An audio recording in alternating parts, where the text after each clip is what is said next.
So in this house here, me and my mom lived for a couple of years.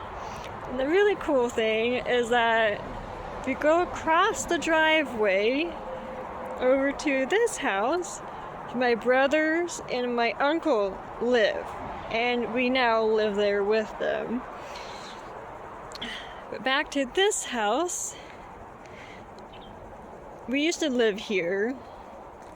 And recently, there was a fire that happened in it. As you go through the house, it will progressively get worse and worse. Here's some more cats. There's Asher. And there's, I believe, Una. They still call this their home. Here is all what's left over. A lot of cleanup has happened. Here's where the main fire was at.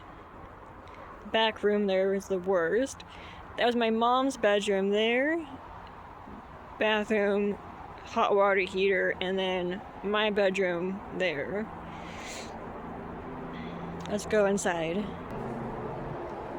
Already you can smell the smoke. It's so strong after over a month. Kitty scritches. We walk into the living room. You can see where the flash fire just melted the ceiling. This will be a multi-part video, so please subscribe and look for these other videos I'll be coming.